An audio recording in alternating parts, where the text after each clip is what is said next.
Hello. Today I'm analyzing the game between Magnus Carlsen and Wesley from Sinquefield Cup 2019. I will go from first going through the whole game in 2-3 minutes and then to go deeper in detail.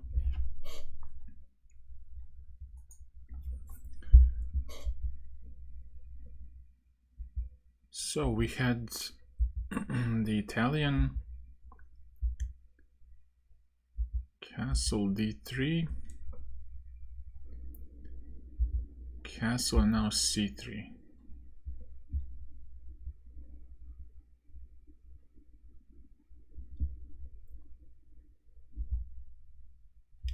This is all normal. d6 by black.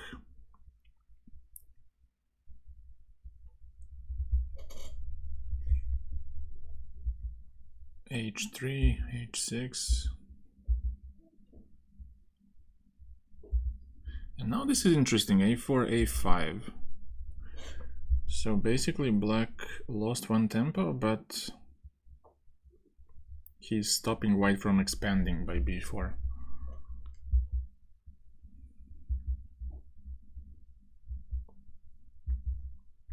Oops.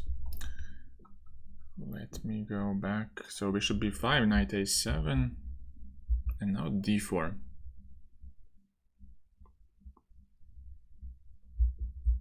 Takes on c5, and he goes back to a7.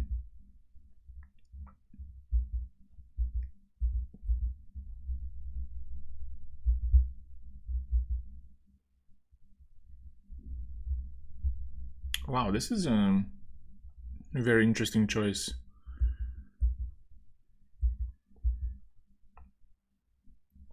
Takes, and now b6. So white's claiming that his pawns, his double pawns, are not the weakness, that they're actually strength. And if black cannot really use that to somehow attack it by knight d6, which currently seems impossible, and it is, then these pawns are more, especially a4 and c4, they're fixing the b6 pawn as a potential weakness. Now let's see what happened next. To defend the pawn, g6, g3, and now this knight will head to d5 via g2, e3, and finally the d5.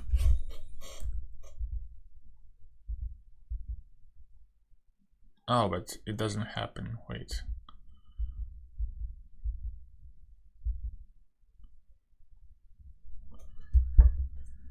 Why did he need this bishop to e3? We'll see later, but let's see what happened in the game. Knight just comes in time to defend the c4, and now knight d5. f5, c4, takes, and oh, we have this trade.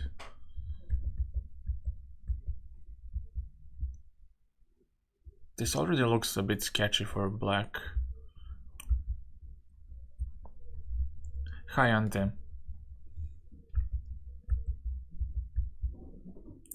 With these two passed pawns, I don't think this is holdable. Oh yeah, he blundered that after e5 he's gonna lose. And that's why he resigned here.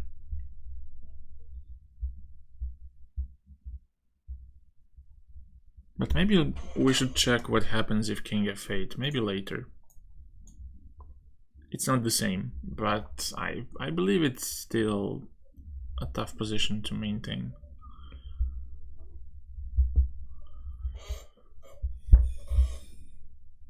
But not lost on spot, because after what happened in the game, after d6, white's gonna play e5, and then d7 once the king gets away from the rook. and then play e6, and then the pawns are just too strong.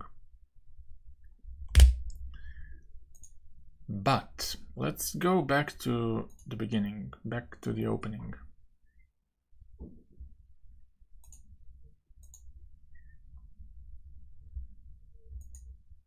Because the first interesting moment for me here is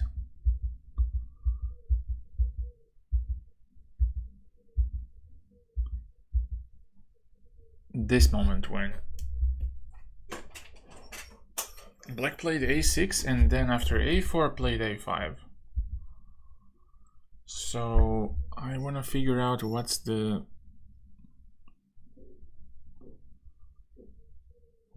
deal with this.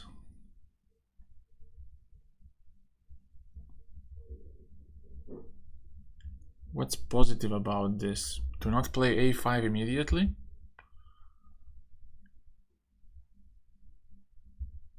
Like, why wouldn't you play a5 here?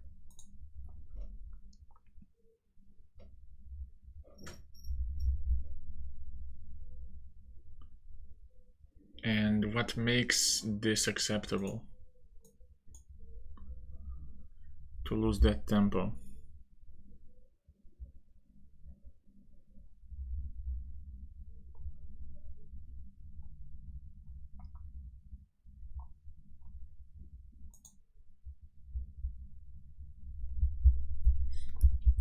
So if I don't push a5, if I push bishop a7, this is something I do usually in games.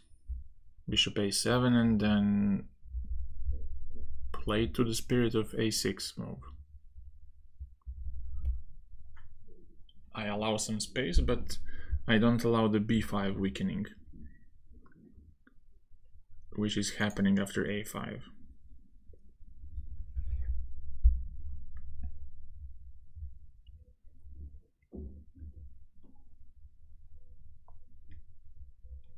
I'm not sure how this pawn tempo is acceptable here.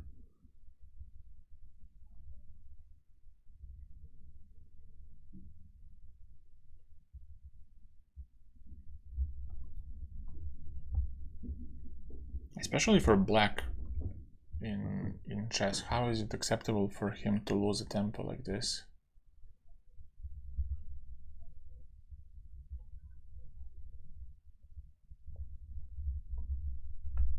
If you look at the Masters database, which you don't see on the stream, but you can look at it when you put this position on the board on Lichess, the most often move is knight bd2, which is played. So let's try to copy, let's say after a6, a4, bishop a7, let's go with the same knight bd2 and bishop e6, for example.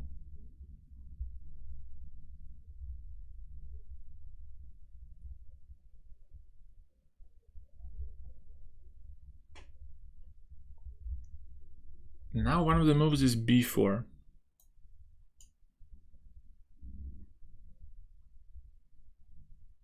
And maybe something that that black wants to avoid here is capture on e6, knight c4 with b5 to follow, but not immediately because of some tactics on the a file, which include discovered attack on the rook.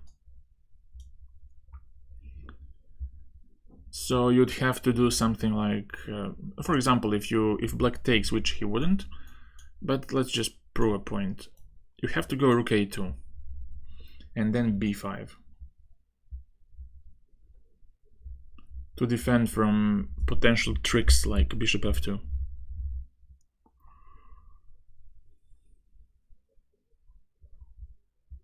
But still, I don't get why wouldn't you play a5 in the first place if you don't wanna... Aha, maybe because...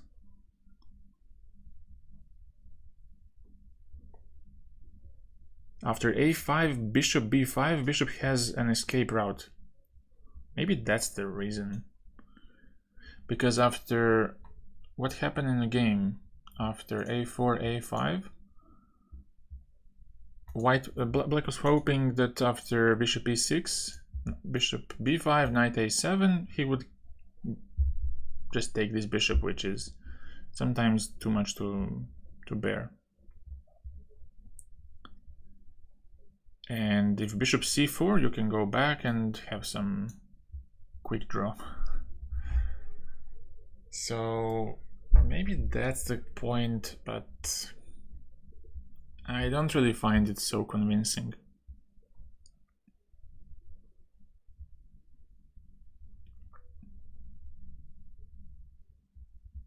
Like it's a very huge deal breaker.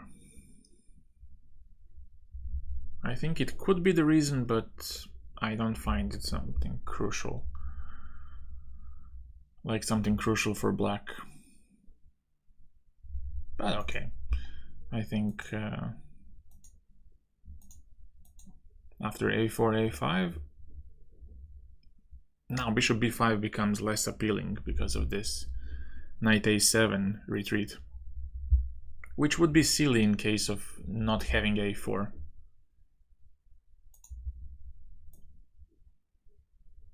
For example, let's say knight d2, bishop e6, bishop b5, knight a7 would be silly, but knight e7 wouldn't, I think.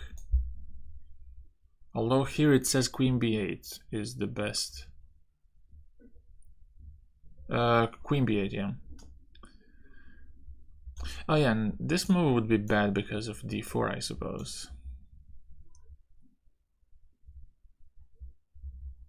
I mean, not bad, but not really, not great.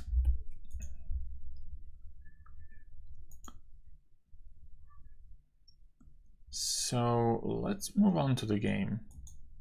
After a6, a4, a5, knight d2, bishop e6, bishop b5, knight a7. Now white, to avoid repetition by bishop c4, knight c6, which would be happily taken by black, plays d4, the only move that does something concrete. Without d4, white would just give up the bishop pair for not much, I'd say.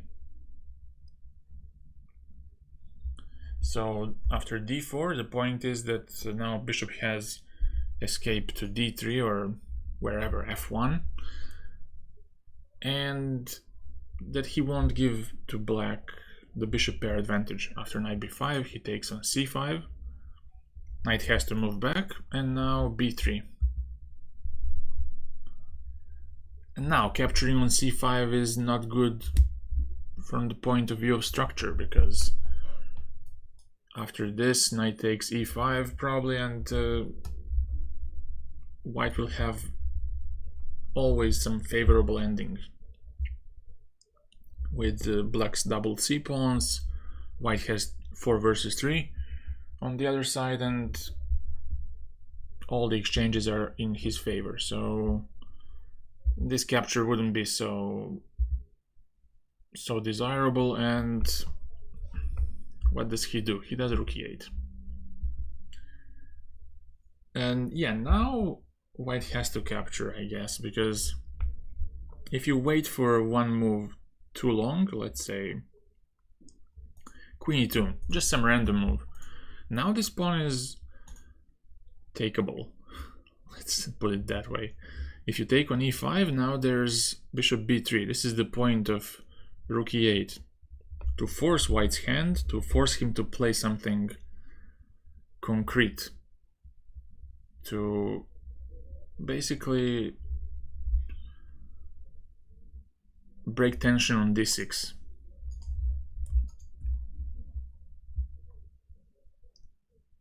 Because if you wait and you take on e5 now, then black has several choices, but I think bishop b3 is the best here. I mean, I would love to play something like bishop h3 as well, but I think after knight f7 it would be a bit imprecise to do that, because now the king gets out and gh, yes, white is a bit weakened, but I don't know. Well, it's equality materially speaking, but yeah, this could be also quite annoying. But I think that with bishop b3 and taking the whole pawn, you can get enough. If you take on a5, I take on e4 with the rook, and it's gonna be what, 6 versus 5. But by the way, anyways, rook e8 had this point to defend the e5 indirectly, so that c5 feels threatened. And now I'm not sure, maybe you can go bishop a3. I'm not sure what was with this move. Anticipating dc with bishop c5 or something like that. Unless here d5 works for some reason. But I wouldn't see a good reason for that to work.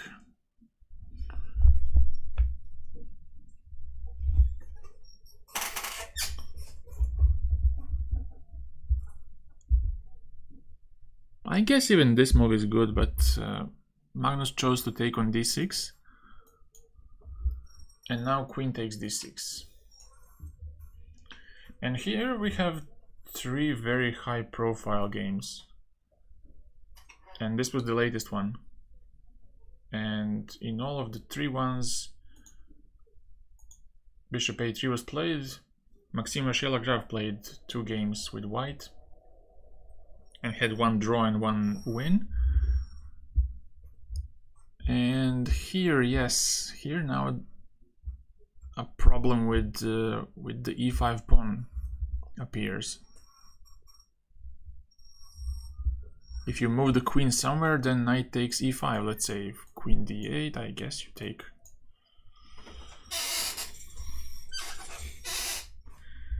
You can take, and if bishop b3, for example, if bishop h3, then knight f7.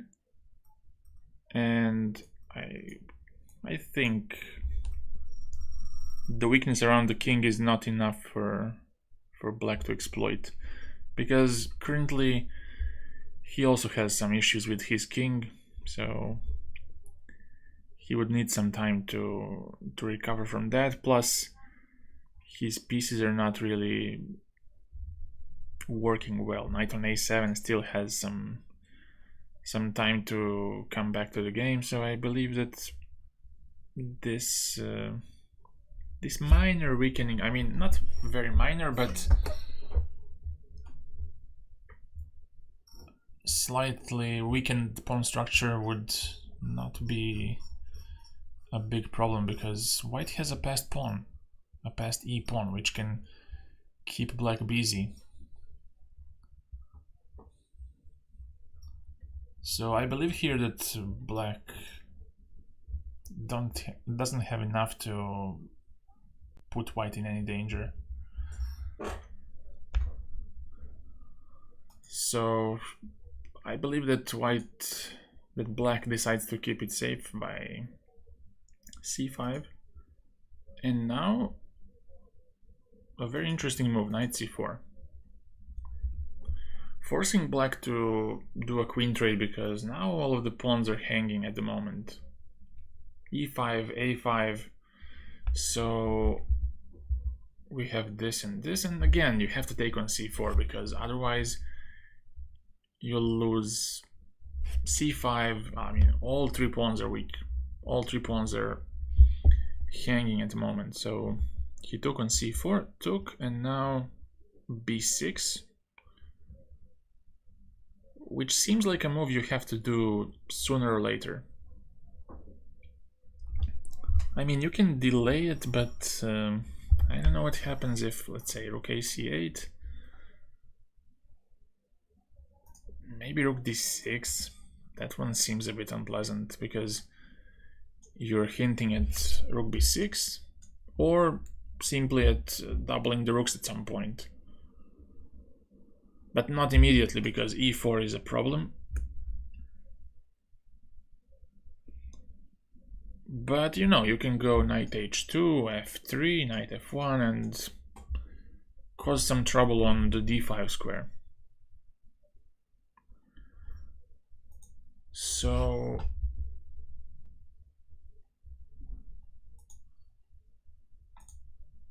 b6 is the move. Now knight to h4.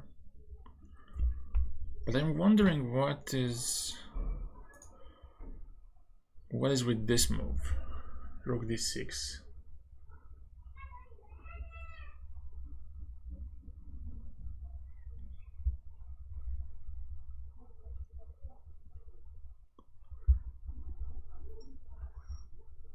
Rook d6, and now you have to defend.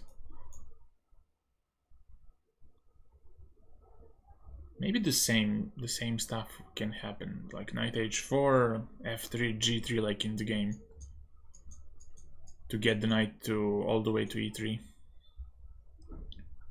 It could be that way. So rook d8, f3 now, because black wanted to capture on e4 after the rook trade. So f3 first, g6 to stop knight f5, g3, because now the knight doesn't have a purpose on h4. g6 was played, knight h5 here, knight c6, bishop c1, and get to e3. I don't get this move. Why wouldn't you go knight g2? Maybe he was afraid of f5 or something like that. Maybe on this he was afraid of f5.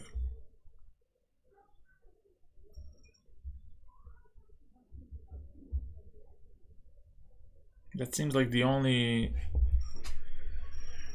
thing that could throw white off. Because let's say this, then you have f4. And I believe things are not so simple right now.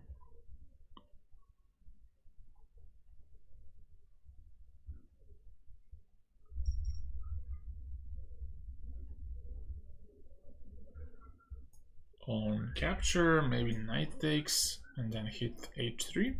Although I'm not sure if knight d5 works. Will knight d5 work here?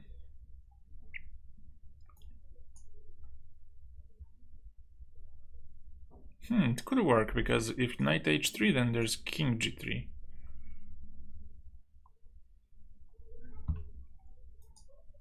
King g3, and then this knight doesn't have a great spot. If knight g5, I could even take it and take on b6. I mean, this looks quite nice.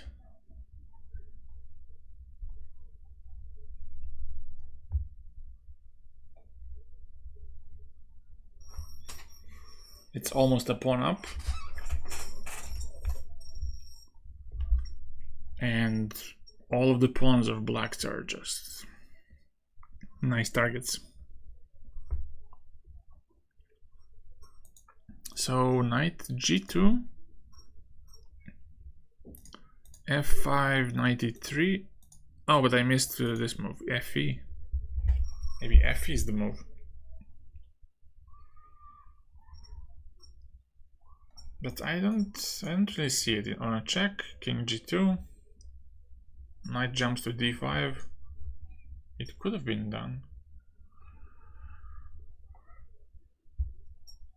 If knight f6, knight d5, and you defend d4. So I don't really see it. f5,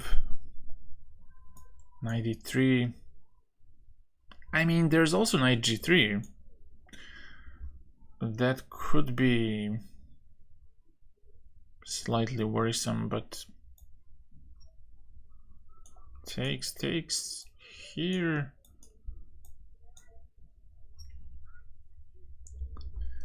Assessing this position is also not the easiest job. Maybe now some g5 stuff. Or black can maybe simply go for mass trades. And maybe the only hope for white is to get his rook to d5.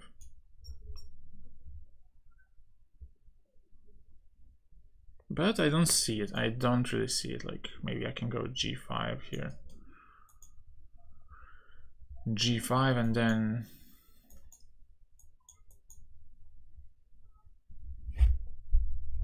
what happens now?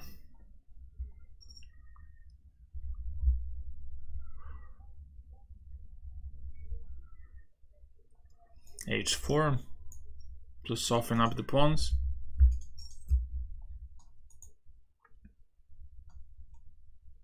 It could be.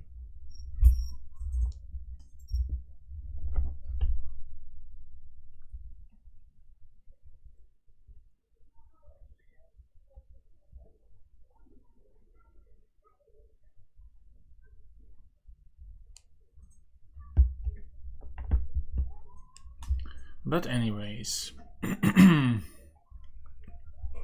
bishop e3 here. Takes, rook d8, rook b1. So no trade for black. He wants to put pressure on b6. And he's assessing that there's not enough on the d file happening to interest him. Like, white only has to worry about the d3 square, but black's worry about b6 is much higher. So he goes to b8, and now the knight improves. King e2, knight e8, bishop f2, and knight e3. Finally he defends this pawn. Knight e7. Maybe this move was a bit clumsy, but I'm not sure what to suggest here. Maybe f5. f5 seems a bit drastic. But knight e5 is coming next. And that's quite bad for black. Let's again make a random move. If you take, there's gonna be king d3. And when you move back, rook b6, and pawns are collapsing now, I would say.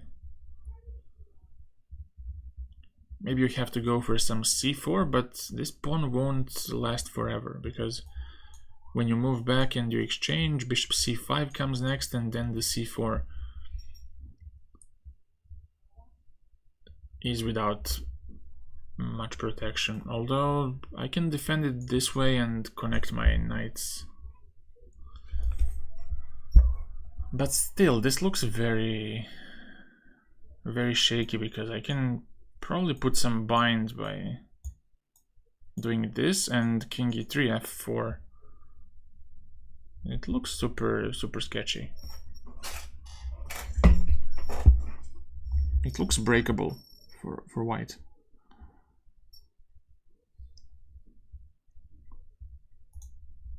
It looks very breakable. After I pour all these lines, I'm gonna check them with the engine and see which one is good or which one is bad. That's the plan.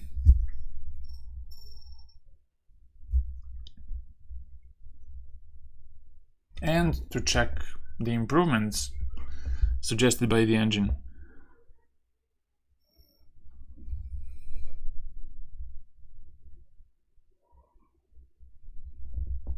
So knight e7 to stop knight e5, but it doesn't really stop it, but at least he's not losing b6 right away. So takes. Now he's pinned, so bishop c5 is huge as a threat. So rook b7 to keep his rook defended on the b file. So now bishop c5 is not an option, but king d3 is. And I guess with a move like king d3, he prepares f4. He tries to either, just to show what white wants. He wants something like this to create a very mobile pawn center. But right away e4 hangs, so he wants to first support his pawn before pushing f4. And also one more thing, if this would also be a slight improvement for white, singling out this pawn as a weakness, which wasn't the case before. And by having two weaknesses, it would be easier for white to break through. Plus, there might be some breaches on the king side by playing bishop e3 and slowly trying to weaken the dark squares around the king. But before all that happens, king d3. And now f4 is a huge deal. And this is why black felt urged to play f5.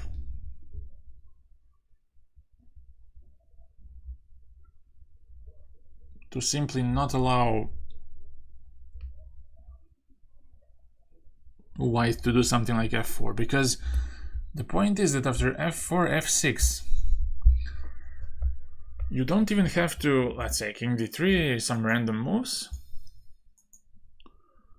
and c4. Basically, black is completely stuck here. And he doesn't even have to take on e5. He can go bishop d2, bishop c3, because he would rather provoke ef4, gf4, than take on e5.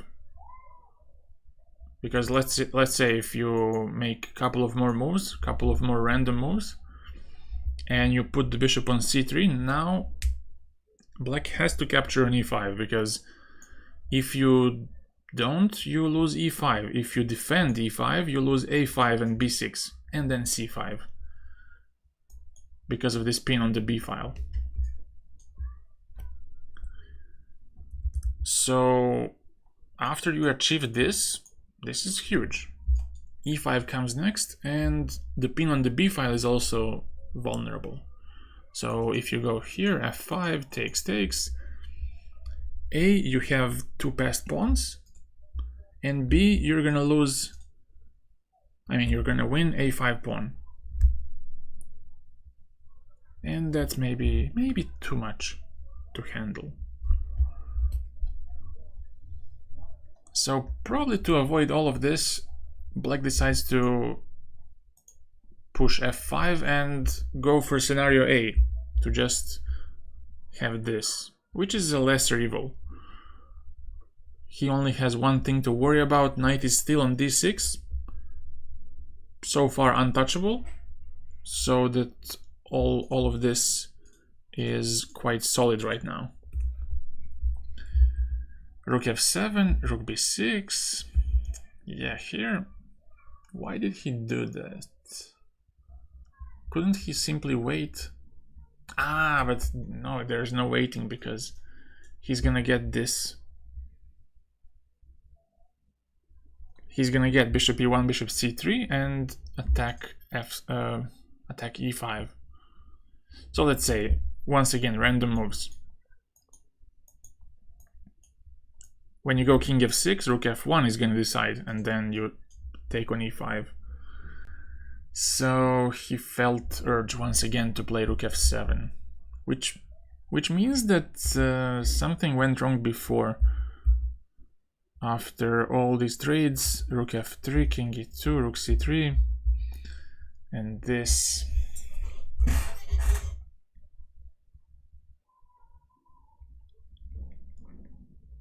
Yeah, as I mentioned in the beginning, King f8 might have been more resistant, but I don't know, maybe you can go d6 and keep pushing these pawns, but maybe it's not so simple. Because black also has some passers, and it won't be so easy for white to push these pawns.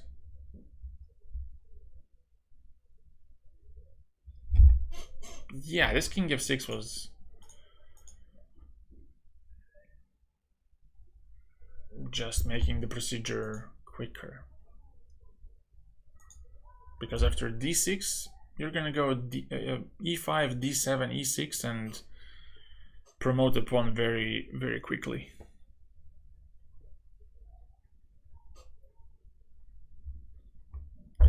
So where was the mistake? Where was the decisive mistake? It felt like even from this point, after this move, this felt like trouble for black.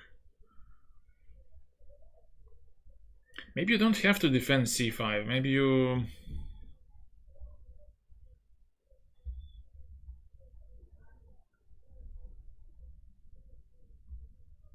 Because when you take on c5, you make these two more vulnerable than before. So maybe something, but what to play, knight c6 or knight c8, but then you just go for this.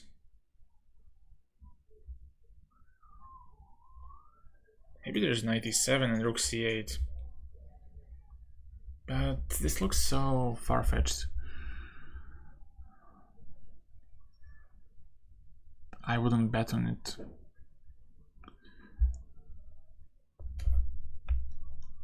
It felt like after b6 it was just one-way street. No counterplay. I mean, later black got some counterplay, but it led to an ending which was quite tough to hold.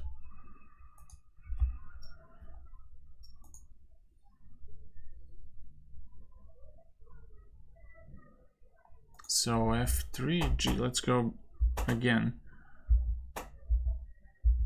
Knight c6, bishop c1. Here. Takes.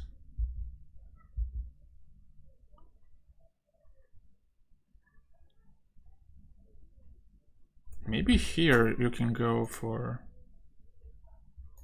f5. Here looks a little drastic, but maybe something you need.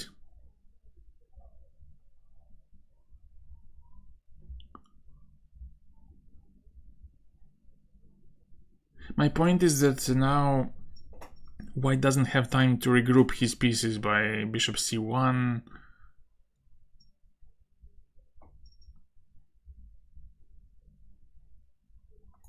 Let's say bishop c1 to get knight d3, because you take and rook f8, and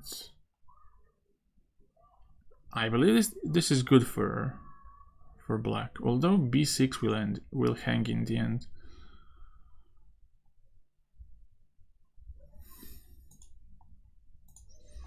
Not sure what to think about this. Rook b6, knight e7.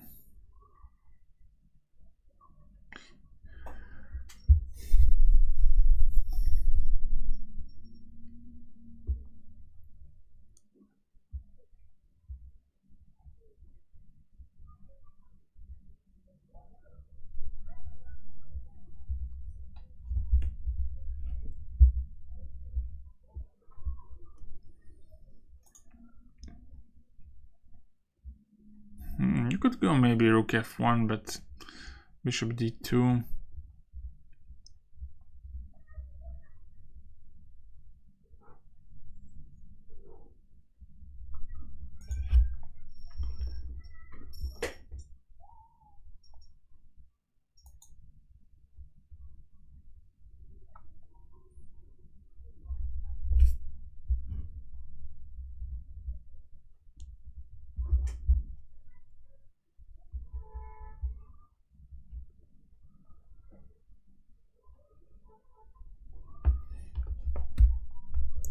don't know.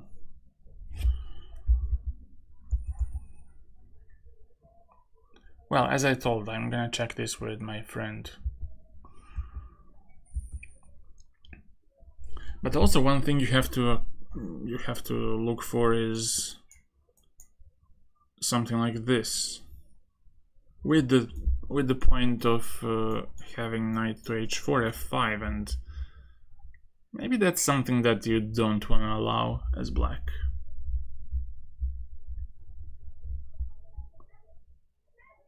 Maybe that's something you would like to avoid.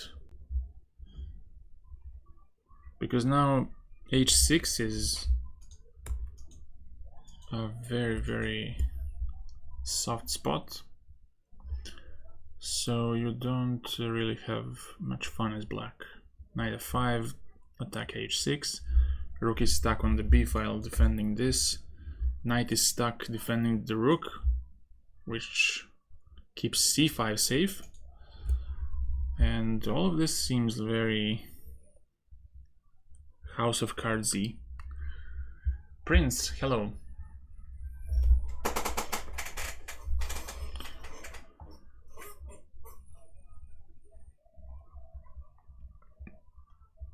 So maybe f5 is not the best, like, just to mention one more thing. Well, you cannot go f4, I guess, because you just allow too much. Now the g file also becomes open. Knight d5 comes next. There's a lot to worry about.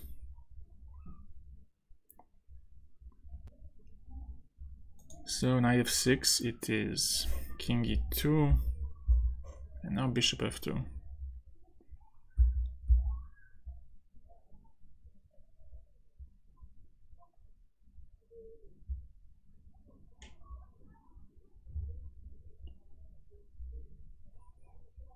I will also check why not,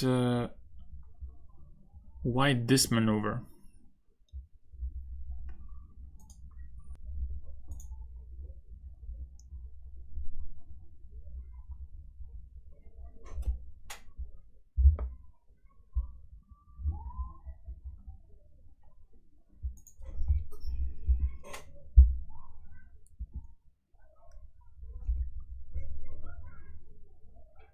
Yeah, I was live yesterday even on YouTube, so both on YouTube and Twitch.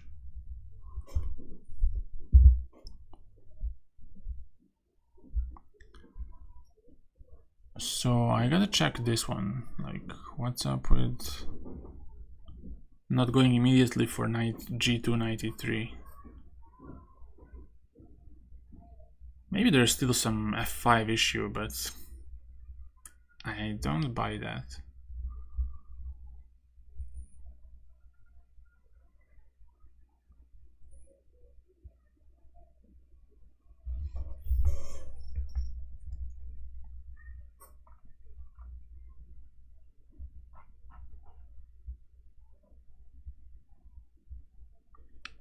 Okay, it's time for the engine to be turned on. Do you see it? You see it. So we have this, and now yes, a5. First thing to check, why not a5 immediately? Because of that, bishop a7, this, and knight e7, and then you play d4. But this is all right for black. This is some theory. A lot of players on top level play this like this. But there's also a6, a4, and now bishop a7 is the main move, but a5 is also very nice. And now there's no bishop b5 because of Oh.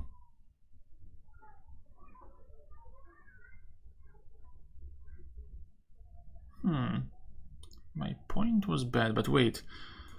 I went here, bishop b5. Nah.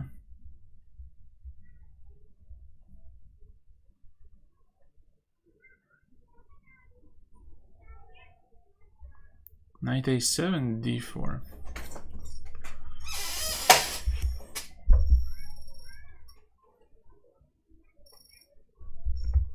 Wait a second.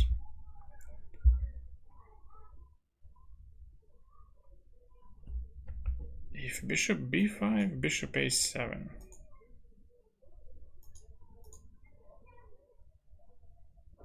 Aha, so I was mistaken here. So if knight to e7, what happens? d4, ah, it's the same.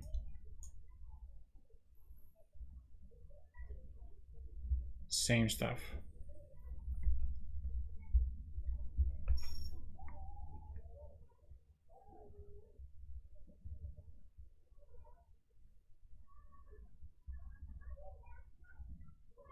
But I guess in this case, black has c6 and bishop b8 potentially.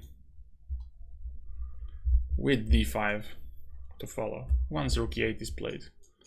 To defend enough times on e5. I could use this in OTB play. To mix things after a4. That could be interesting.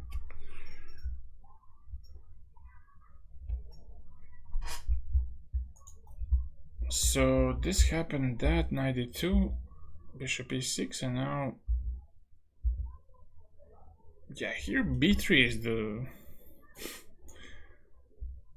is the main move, which is quite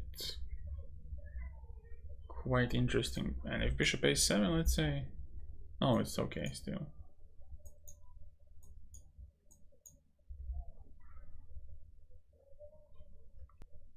Aha, you go queen f6 immediately. What happens if this?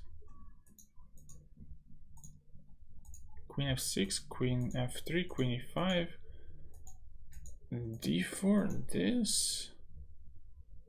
Oh, bishop a3. Didn't see that. But wait, this is good for white, wow. Ah, he loses h6. That's alright. And then c4. Yeah. So, instead you go queen f6 first.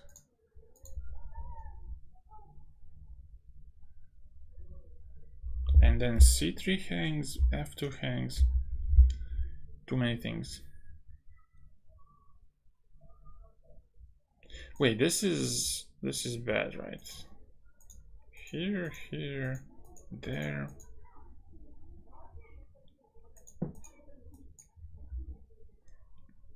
Aha, you just play slowly. Rook a d8, rook d6, and I guess you kill him this way. The king is a bit lost.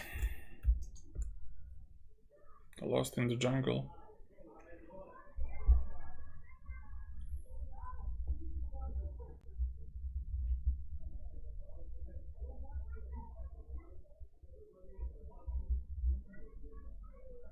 So after d5, this pawn is poisoned on e5. Takes, knight takes, and then queen d6 defending this pawn.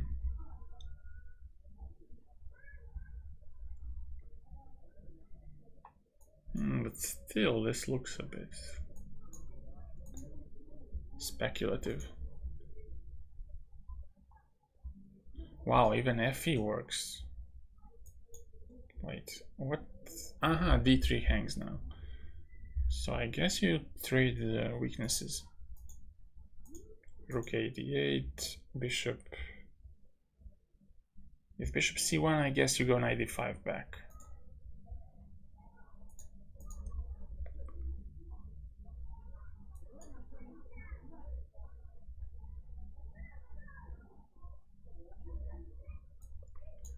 And then here, wow.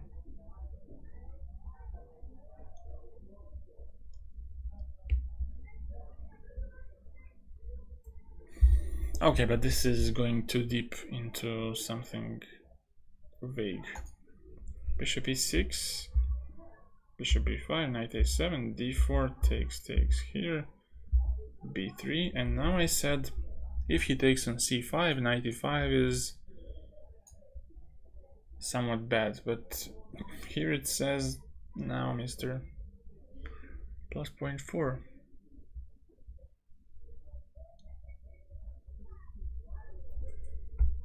But I don't know, I wouldn't love this with black.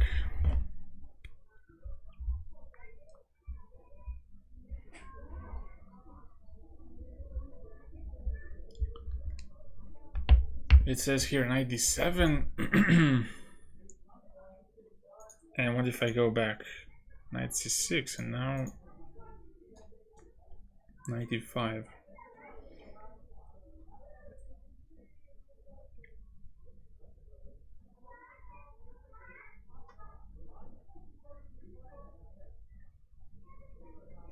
Yeah, there might be something like queen f6 is somewhat unpleasant with knight e5 or...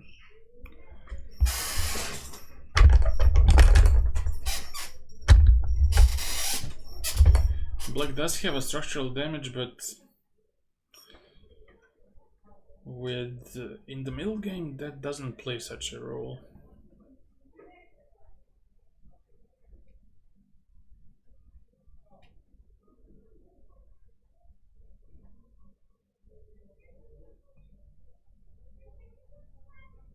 Well, unless black is brain dead and exchanges everything, then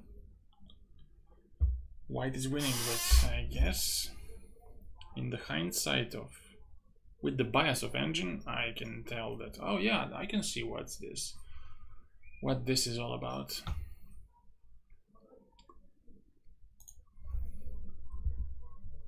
So queen e2. Oh yeah, sorry.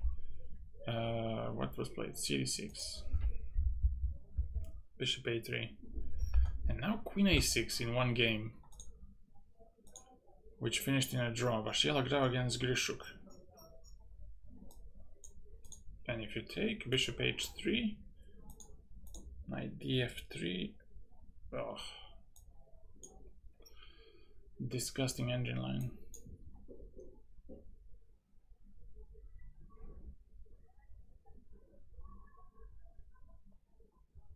Oh yeah, I guess this works as well.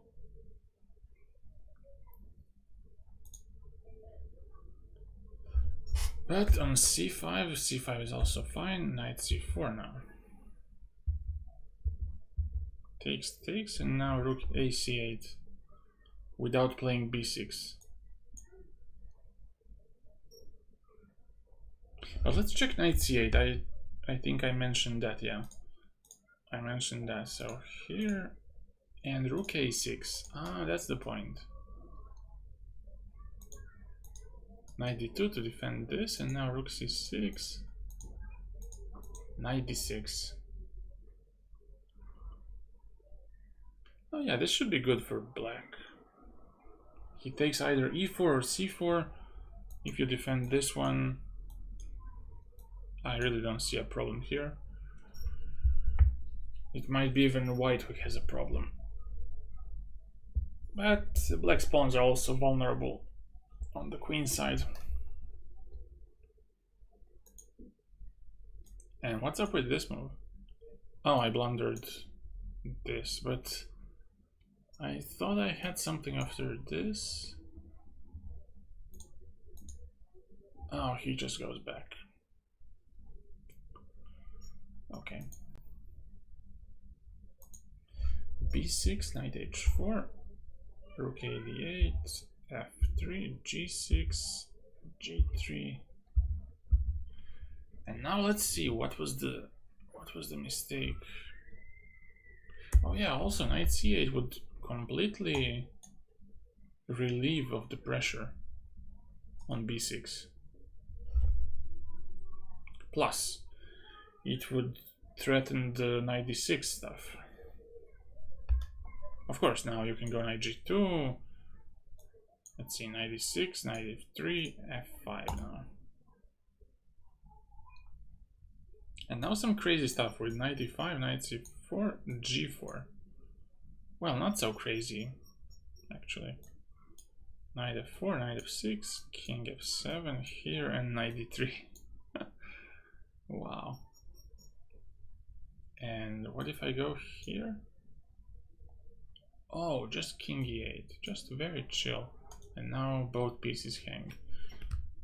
Bishop on a3, knight takes e1.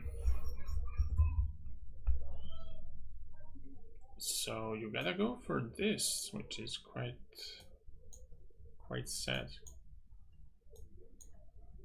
And if you go to g3, then f4. And still king e8. Oh boy.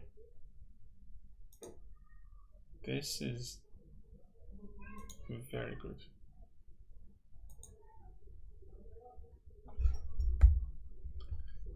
But he went for this and he couldn't untangle after that.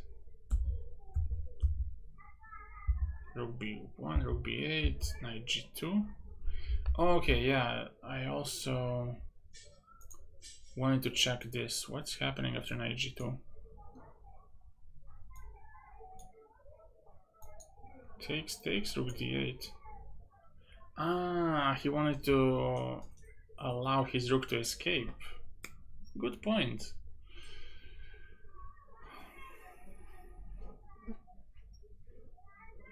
Great point.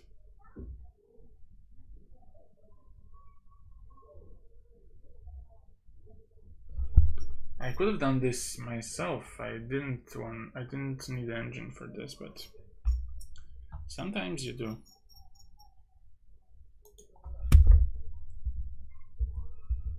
And now rook b1, attacking b6, and the knight maneuver. King e2, knight e8, bishop f2. Let's see where the engine just goes wild. Knight e7.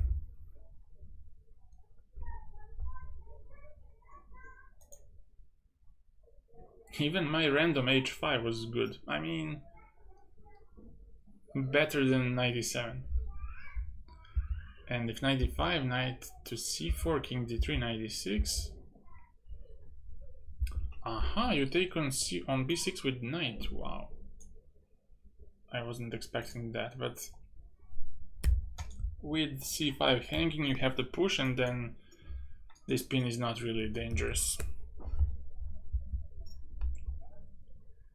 So now king c2 and bishop c5 next.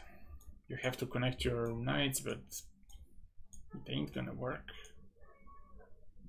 Rook d1 comes next, and things are not lovely.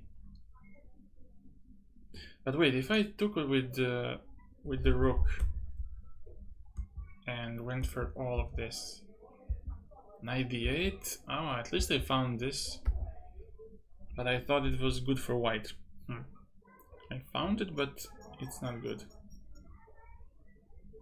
And now can I go f5, please? Oh, it's a bit fishy. Takes, and knight e7. Aha, now when the structure changes, things become difficult. Yeah, so maybe just f6 like the engine says. f6 and then, well, even lock it down because e4 is always under surveillance. Knight e3, knight e7, bad move, very bad move. Takes, rook b7, and now c4 immediately was good, because if he takes, there's bishop c5. And now situation opened up on the queen side, and with the passed pawn it's easy. That one I missed that detail. And now f5. It says here c4 is better, but kinda, and then try to hold like this.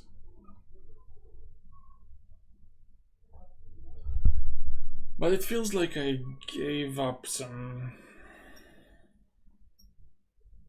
squares. I gave white some targets.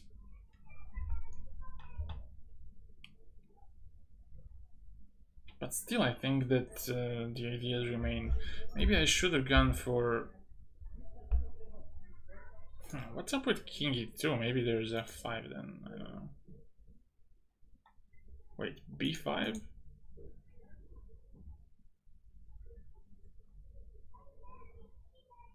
If takes, knight takes.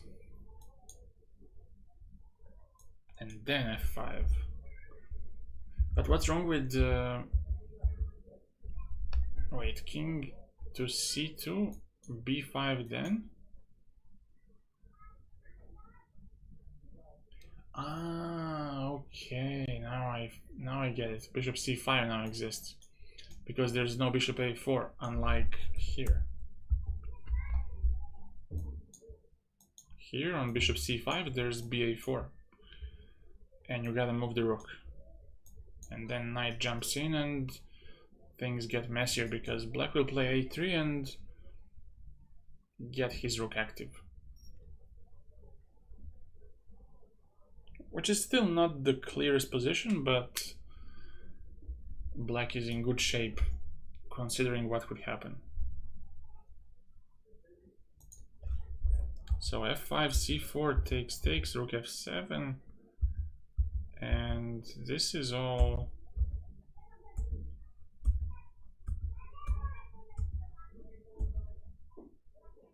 Rook e7, and yeah, now he goes for king f6 and loses immediately. But on king f8, rook e6 is the only move, not d6.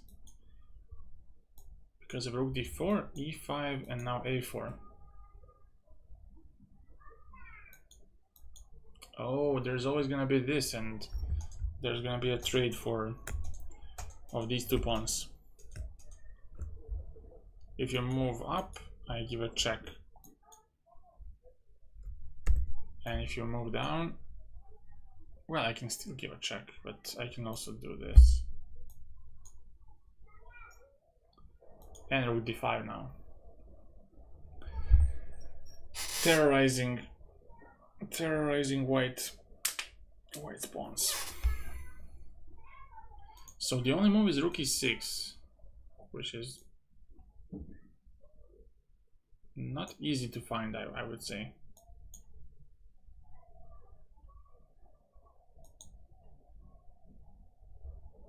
But now e5 is there. c4, rook c6. I think this is enough. I think these two pawns will be quite dangerous.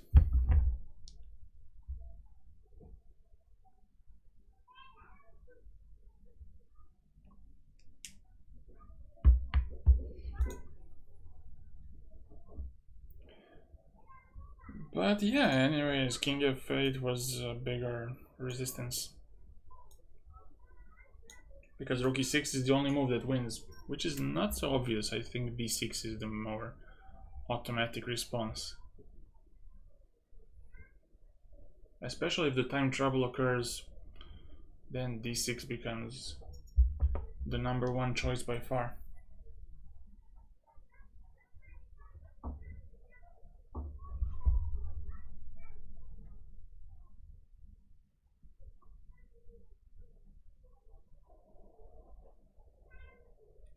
So if we go back, what did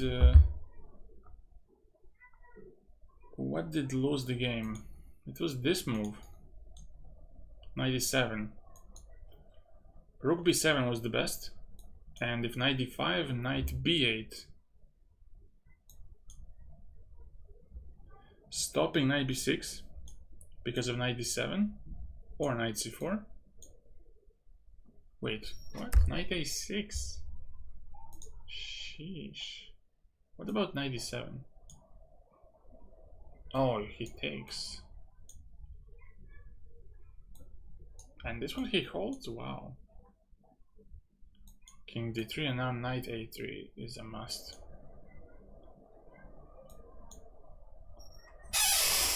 Ah, so you gotta give some checks which are forced. King e2, go back, and there's no progress. Because knight is stuck, and if you don't give these checks, you don't do anything. While white can do something in the meanwhile. But here, knight b8, knight b6, knight a6 is the best. With knight c8 next. Because I guess in that case, the knight and bishop will not be in such a great harmony as previously. Because in the previous line, white took on c5, e5, c5, and made some damage. Did some damage to black. But with knight a6, you realize that rook on b1 cannot be unpinned so easily. Defended in only 2 moves, not 1. And then knight c8 comes when the knight gets stranded on c8. It's not easy to do anything. Like, you can go like this, but knight c8 comes still. Knight c8, rook b1, and c5 pawn is far from being taken. And also we have some targets ourselves. So actually here, after rook b7, you gotta take, and this happening,